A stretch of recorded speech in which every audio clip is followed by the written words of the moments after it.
This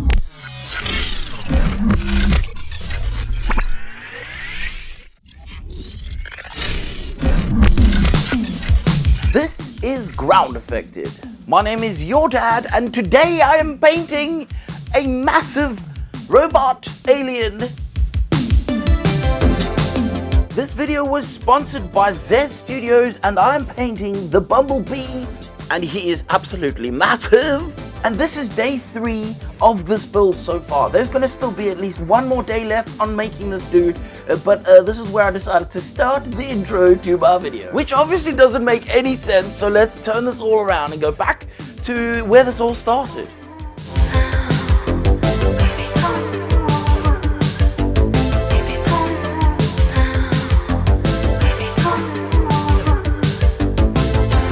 This model was so big that it took up nearly 7 of my trays that I usually use for carrying models around and preparing them for getting their paints and also getting their curing and stuff, which you will have noticed I did a couple of seconds ago in this video. Now of course I need to put the model together so that I can take some before shots, because any good artist knows that you should always remember to take the before shots so that you don't cry later on when you don't have any.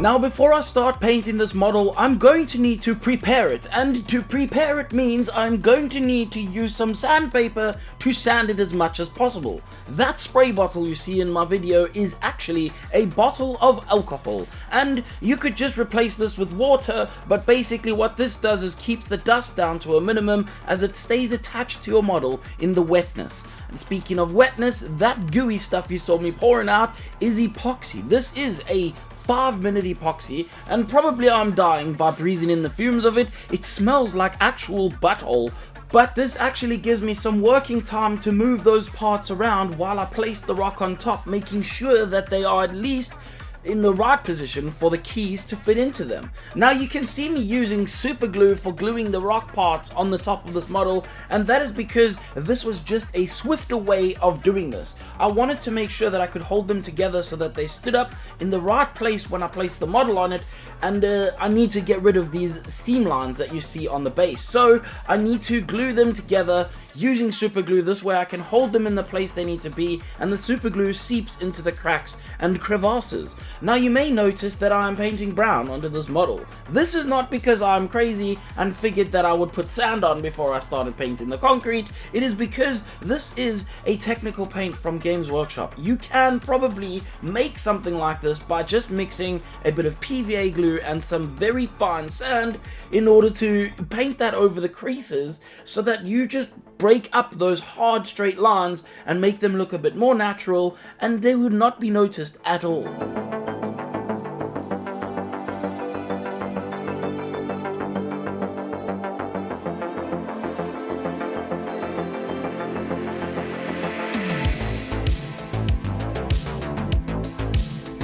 Bumblebee is standing on a roadway, and if you think about a roadway, they are not just grey, because there is dirt on that roadway. So I started out the base with spraying a little bit of brown into some of the crevasses, well, at least the cracks where some of the earth would probably be lifted up by this thing being shattered like it is.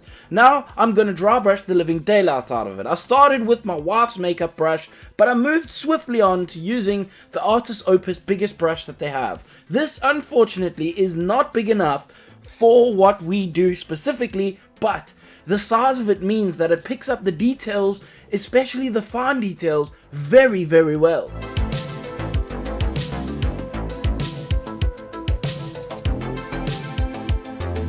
And now that I've sufficiently desaturated this base as much as I possibly can, I'm going to take a shade of Drakenhof Nightshade, which is essentially just a wash paint from Citadel, but they obviously like to name things differently for reasons, and I'm going to spray that into all of the crevasses once again. As you may notice, I'm mostly particularly keeping this towards the undersides of those crevasses and not completely over the top.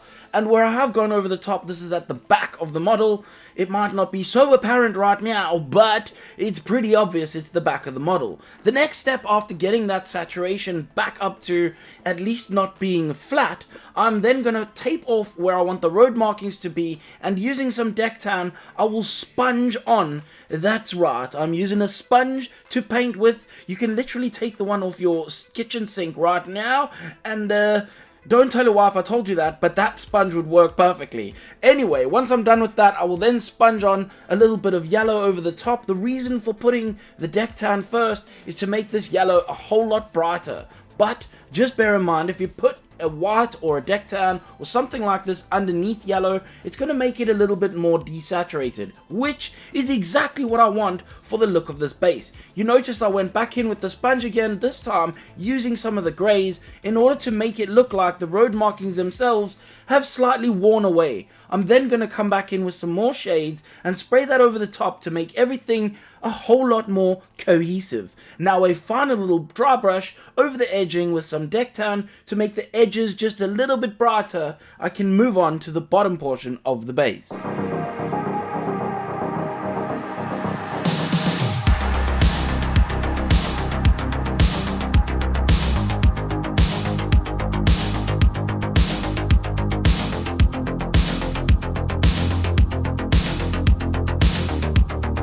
As I dry brush this base, I want to quickly make a mention of the sponsor of this video, which is ZeZ Studios. This is the new era of ZeZ, and I just want to quickly tell you that if you go check in my description, there will be a link which will give you 30% off your first month of their Patreon, which you will get Bumblebee so you can paint him yourself. Also, by the way, ZeZ is looking at the comments on this video, and he told me he will be replying to some of you with a free link to get a bust for this particular Bumblebee. So if you want to get that, then you probably want to leave some words in the square box down below, and he will pick some of you.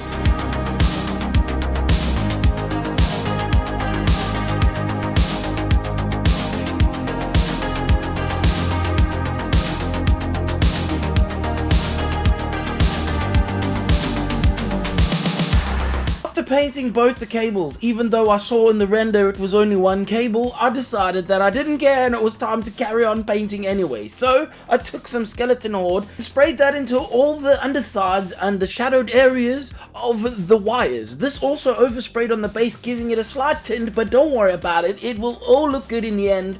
And next step was to paint those springs. I think they're springs. I don't know what they are, but I think they're springs. And I painted them red, and then I just attached everything onto the base, including the little logo and the massive piece of rock.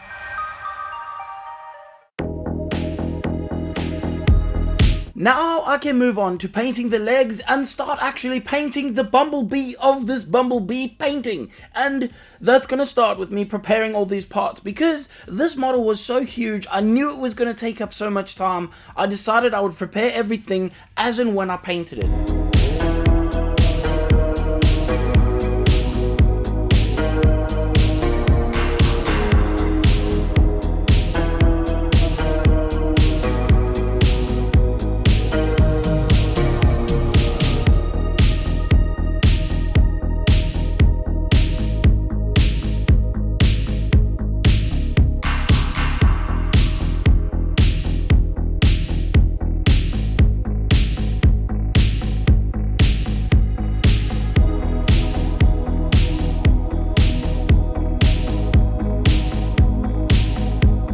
Now I know the burning question is, how in the heck, Groundeffected, did you paint that lovely yellow on this model? And I'm going to show you right now exactly how I did it. Now, I want to say that I did speak to ZeZ, and when he mentioned this model, I told him, you damn well better be sure you cut off every single one of those panels. And I can totally understand why some of them could not be cut off, but most of them are cut off. There are some that aren't, and you have to deal with that. The ones that are cut off are really easy. We're going to spray them with a white zenithal. This is with ink, and this is going to create a lovely smooth gradient. I'm just going to spray on the panels, one side of the panel dark and the other side light. On the parts that are attached to the other parts of the model that aren't separated panels, you need to do the exact same thing, and don't worry about the overspray. Now you can see that I'm painting a pink. This is Doomfire Magenta, and it's probably a little bit darker than what I originally wanted, but it's going to help with the shadows. The thing about this is this color wouldn't have shown up very well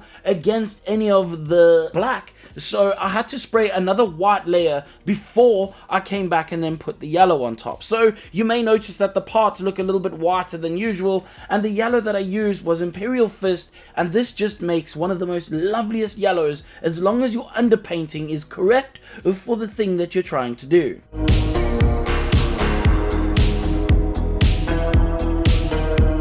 And the panels that were attached to parts that couldn't have been detached need to now be painted black in all the areas that are not going to be a lovely yellow color of Bumblebee. The next step is going to be adding all of the metallics, basically just dry brushing the living daylights out of this thing. And this truly is where the Artist Opus brushes shine, for me specifically. The range of the sizes of brushes that I was particularly given really means that I can get into every single little nook and cranny, but the density of the brushes themselves is what makes these brushes stand out. Now I know you can get a cheap makeup brush, but I'm still convinced that the cheap makeup brush is better only for the fact that it's cheap.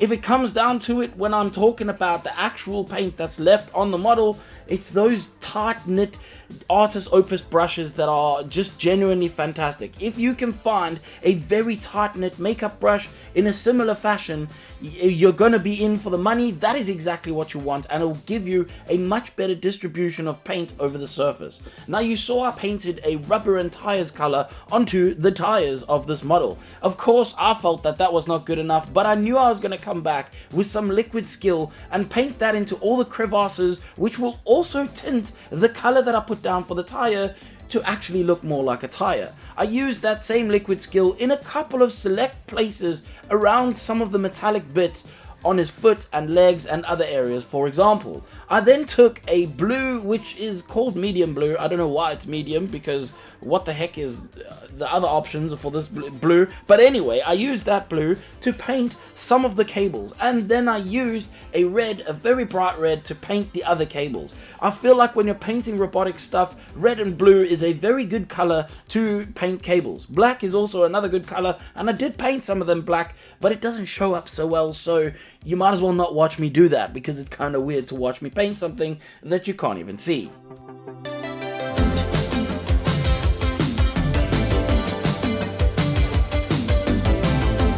I used copper from Monument Hobbies to then dry brush the coils that are probably what are actually springs around his feet. I also used a wash to make them not look so dry brushed, because they looked a bit too dry brushy, and using Gilliman contrast paint over the top of them, it just made it not look like they were dry brushed too much. For some reason, that paint just seemed to make too much of a sandy effect. If you have ever dry brushed anything, you know exactly what I'm talking about when I mention that sandy effect. And speaking of effects, we want to make sure that we have some more depth in the metallic parts of this model, so I'm going to take some Gryph Grey, which is essentially a bluey kind of grey color, and I will spray that into some select areas, particularly the shadows on the metallic bits, before moving over to painting the rest of the panels.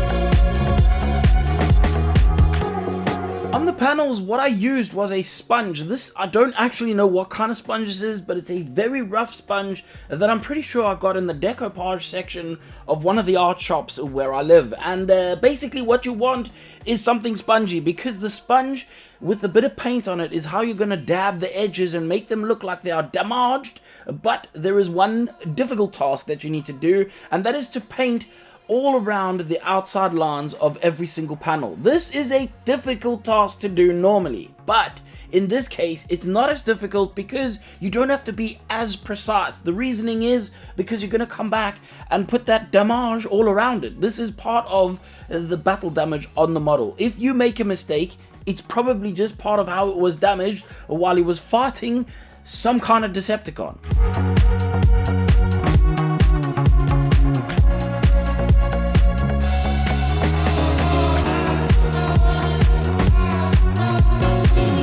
As you can tell, we are quite far into this project, and this is the point when I decided that I wanted to make these particular parts have lights in them, particularly his eyes and the massive gat that he has on his arm. But I'm not going to get into that just yet. I just wanted to show you that I had prepared the models for printing, and while I was painting all the rest of this stuff, it was out printing in the background. Now, to start working on the body, this is the part where the panels could not be taken off of the model, and because of that, we're going to need to do some very clever trickery of how to paint these parts. So what I'm going to do is spray all of the white bits first, exactly like I did with all the other panels. And I can do the same with all the small panels that are separate as well, but then I'm going to come back in with that Doomfire Magenta and spray that into the shadowed areas that are left behind of the black, which will tint it nicely. Then I will come back again with white, as I did previously for the leg panels as well, and I will spray back over the areas that I want to be really, really bright yellow.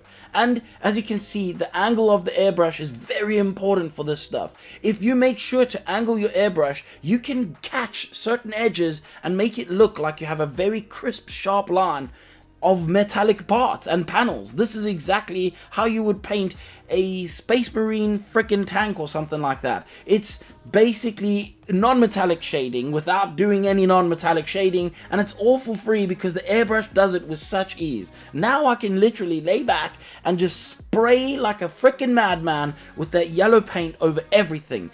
Yes, it's going to cover up all the parts that we need black, but don't worry about it. We're going to have to come back. We have no choice, and masking something like this would genuinely drive me up the bloody wall. As you know already, I absolutely hate masking, and there was no way I was going to do any more masking than I did on those road markings on the floor.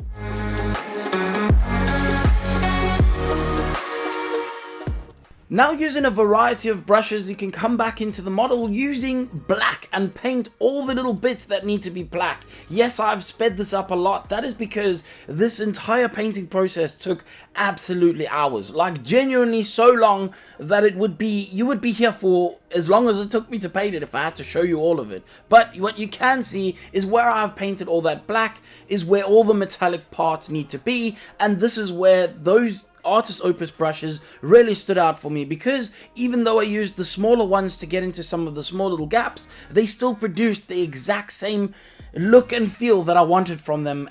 It was just easy and so nice to use.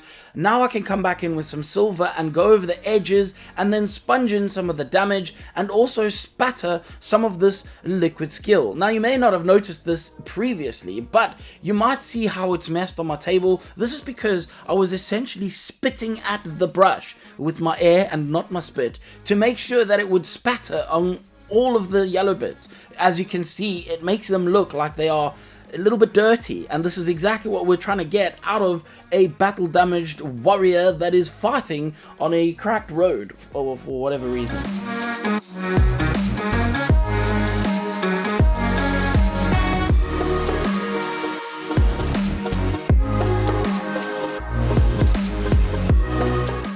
While painting some of the wires, I noticed that some of them were yellow, and this reminded me that when painting robotic bits, not only is red and blue good colors for wires, but so is yellow actually, and this probably stems from real life, whereby most things that have electronics in them have wires, and these are the colors of those wires. So it makes sense in my head, and if it doesn't make sense in yours, it doesn't really matter. I want to just quickly give you a little reminder that if you go into my description right now, you will find a link for ZeZ, and like I said, if you sign up now, you will get also a code for 30% off your first month with ZeZ Studios. So it's a no-brainer. Go into the description, and by the way, if you leave a comment and you don't feel like joining the Patreon, then maybe you can leave that comment and you might get yourself a free bust. Who knows? But what I do know is that there are some brake calipers that needed to be painting inside of these little wheels that go onto his back. I'm going to be honest, I love the little details of Bumblebee. These tiny little things like the wheels on his back are just so cool, and I really enjoyed painting these little pieces little bit by little bit. One thing I didn't enjoy was painting all of the black into the pieces in here, and that is because it's kind of hard to tell what's a panel and what's not a panel. You're gonna mess up, and if you do, just make sure you have a brush next to you that you can stick into a cup of water and wipe off some of the paint. If you are really worried about this, you can also put a clear coat over the top of this yellow before you start the blacks, and this way you will have sort of a saving point because it'll be easier to wipe off the paint that you inevitably by mistake get onto other parts. Now, my table was an absolute mess during this project, and that is because it's just so big there's nowhere to really put it. So that's maybe another little warning for you if you are planning on making this. Make sure you clear out all the old projects on your table because they are going to have no space when you start painting this guy. I've literally used 4 bottles of resin so far to print this guy. So while I'm pretty much almost halfway through with painting the body, I realized that I still needed to paint the doors that go on the back of his body, which are like his little bumblebee wings. So I just wanted to show you that ZeZ cut out these windows so that you can actually print them in clear. I'm going to try, I don't know if it'll work, but I'm going to try to put LEDs inside of this. So I printed this in clear, and I also printed his face in clear. So I'm going to probably dig some massive holes, put some LEDs, paint it up, and see if it works. If it works, fantastic. If it doesn't work, well, I need to finish up that torso. That also means painting the doors, which I forgot to paint yesterday.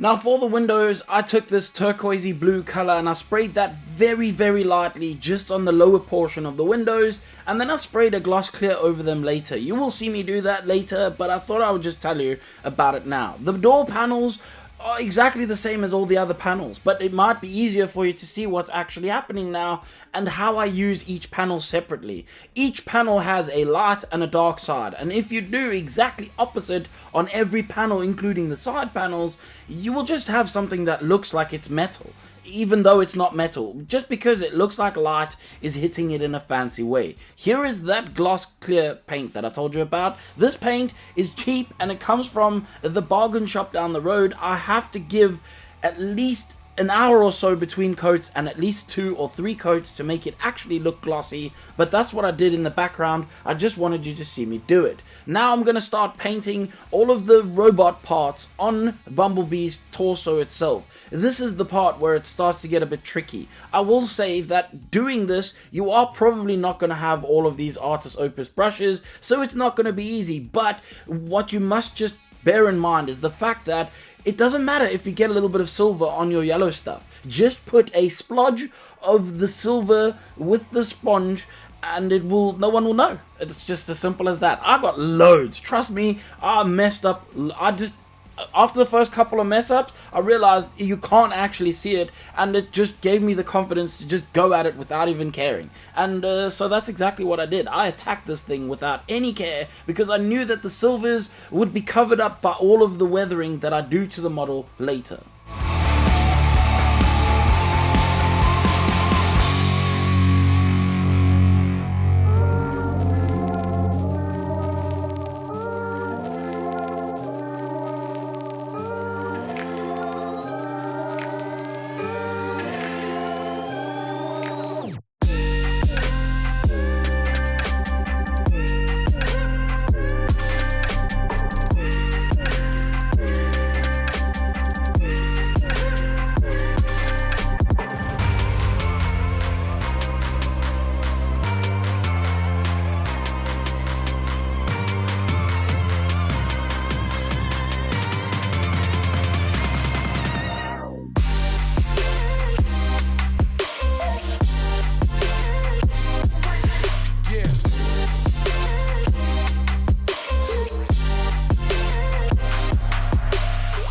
Everything up until this point was pretty much the same as every other part on this model, except for right now when I need to paint the headlights that are in the chest of Bumblebee himself. And I painted them with white at first, and once they had dried, I came back with a blue, which I'm pretty sure was Talisar blue, and by seeing it on the screen that confirms to me, and I just sprayed that with a low air pressure just directly over the top. There is going to be overspray, but since it's basically light, it doesn't really matter too much, and in hindsight, I did wish that I had actually saved those and put LEDs inside of them, but truth be told, it was not possible with the time frame that I had to make this model to be able to even think of doing stuff like that. But now that we are at this point, I'm basically done with this torso section, and I can put these parts of the model together. These middle pieces click together very nicely, and they all stand together. By the way, this whole model stands together without a single, and not even one, magnet. That is a testament to the cuts and keys of ZeZ Studios. If that doesn't make you go in the description, then I don't know what else will.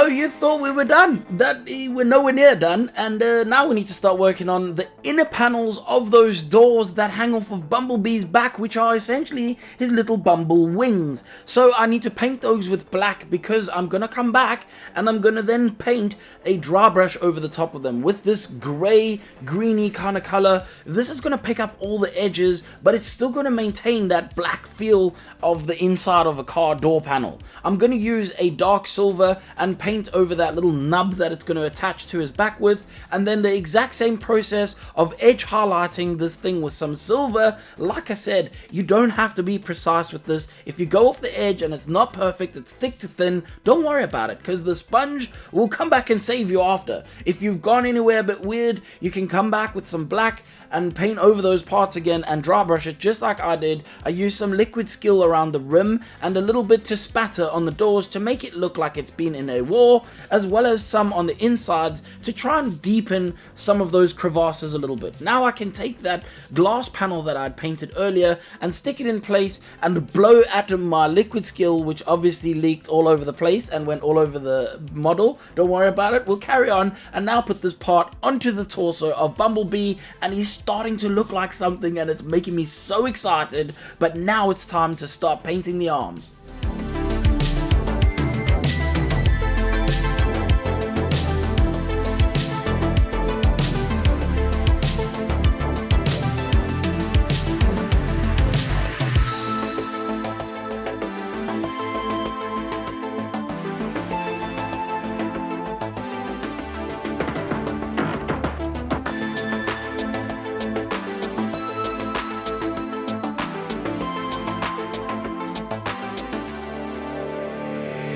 Now obviously most of the parts of the arm was exactly the same process as it was for the legs and the torso and all the other panels really, and it's pretty simple. At this point I've now gotten into some sort of a schedule of how I'm painting these things, and they seem to be going a little bit faster as time goes on. However, there are still quite a load of details that need to be picked up in some of these surfaces, and I'm going to try and make sure that I get as many of them as I possibly can.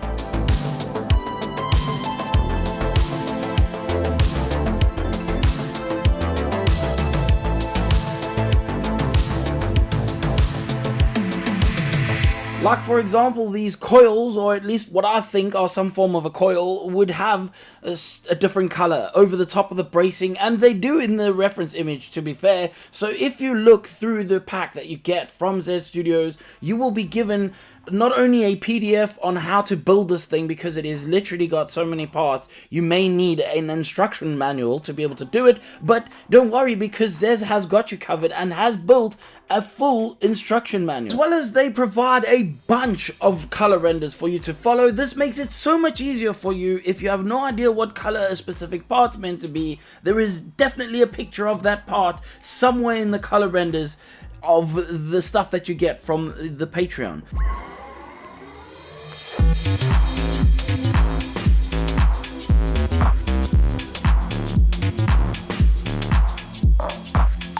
It's about here that things start to differ very slightly from the other parts on the model, and this is where there is different colors because some of these particular panels on the arms stand off of the body a little bit more than the others. The other panels seem to fit nice and flush on Bumblebee, but these parts on his arms stand off a little bit, and so you need to paint on the insides of those, and I used dark silver on the top like shoulder portion protector thing, and then on this lower forearm protector thing I used black to go around the inside of this, and then I came back and dry brushed that with some silver to make it match with the rest of the metallic bits on the body.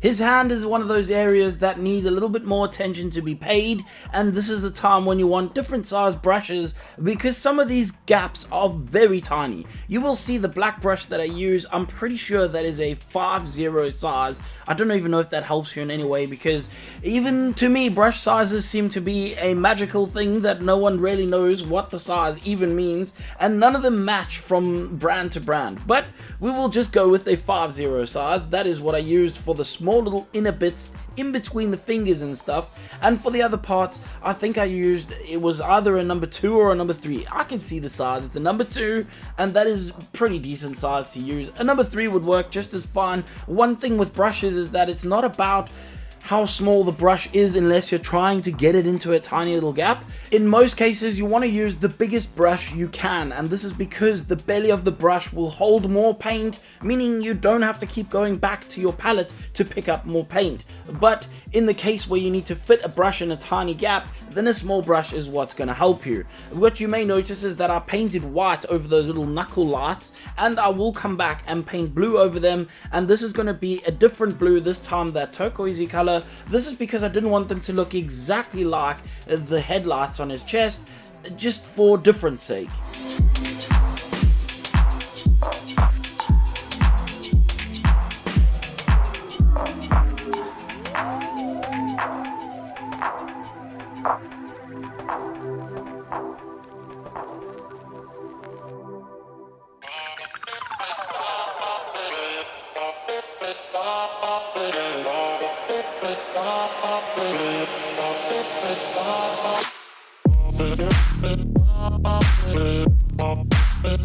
And now I'm going to settle in and start painting the other parts of the right arm, which is going to be the upper portions, literally the bicep and the cover for the bicep and that little elbow piece I can paint as well. While I was at that, I noticed that I was missing some of the cables on the fronts of his shoulder portions of his body, and so I painted those too.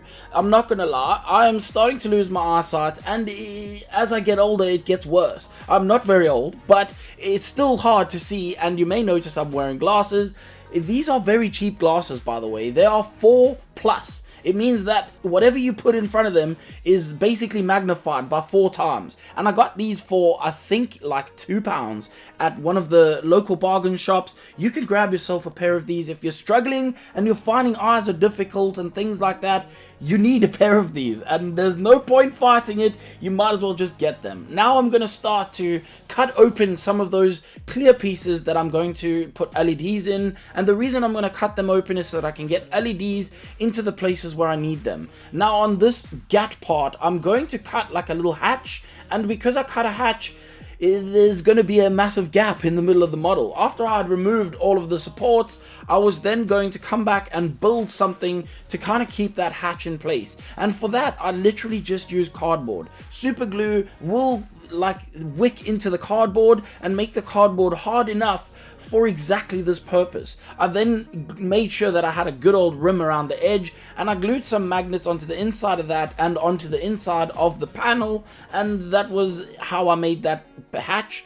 possible. For the eyes, I'm going to take 2 LEDs that are white and I'm going to solder them together at the exact distance from the eyes. This is going to be helpful later because what I'm going to do is bend over the little metal pieces at the back so that I can essentially just slot a button battery into that and it will light up without having to do anything fancy, and I can literally lift off the head, stick a battery in, put the head down, Bob is your uncle. On the GAT, however, that's a different story, and I'm going to need to put a battery in there, and so I'm going to need some cables and stuff, but I glued the LED in the exact same way using super glue and activator to keep it in place. It's probably not a good enough permanent thing, but it is a thing, and that's what I did. I used some silly putty to mask off the parts that I want the light to come out from, and then I sprayed them very liberally with some primer paint. Once I was done with that, I could come back and then dry brush the silver over the GAT. I also dry brushed some of it onto the inside where that light's going to come out from, but I'm going to come back and I'm going to spray something over the top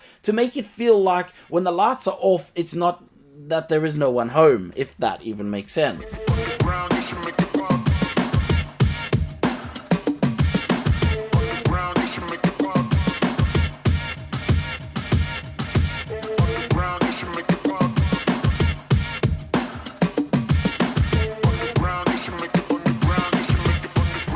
And for the head, I followed the exact same routine that I followed for all the other panels, the panels that were attached to parts that needed black in, that is, and I did the exact same thing with white, then magenta, then white again, and a yellow over the top, and I painted in the black areas and then dry brushed them using the tiniest of the cutest little Artist Opus brush. That is a dry brushing brush, obviously, and that's exactly how I did the face. Obviously, I made very careful to not go around the eyes and paint over the white piece that I need to leave out, and that's pretty much it.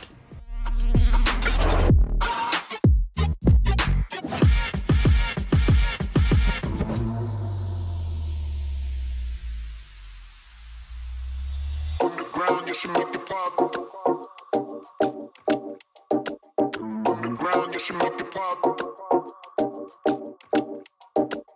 And once I had done all of that, I can obviously now put this head on the model and call this model done. This was a friggin' long video. Honestly, one of probably my longest videos up till now, and this is because there was just so much going on with this model that I just couldn't leave any of it out, even though I left so much of it out. Either way, I want to say now at this point a massive thank you. If you've sat throughout this much of the video, then you genuinely deserve a huge thank you from me, and I honestly can't tell you how grateful I am for being able to do this as essentially my job. Now I want to speak a little bit about some serious stuff, that is my Patreon, because those are the people over there who support me behind the scenes, and because of that they get behind the scenes stuff. They watch this model get made in bit by bit every single day as I built it, because that's what I do over on my Patreon. If you're interested in supporting me on Patreon, then check it out in the description. My Patreon is there, so is the sponsor of this model, which is ZeZ Studios. You want to check them out too. Don't forget, you get 30% off if you follow the link and use the code. Now is the time where I need to tell you that, of course, we are now at the end of the video, and I probably should say this earlier on. I don't know why I keep leaving it to the end, but I feel like if you made it this far, you're a schmuck and you deserve to hear it. Basically, if you didn't like anything you saw, I really don't care, and you can kindly now f*** off.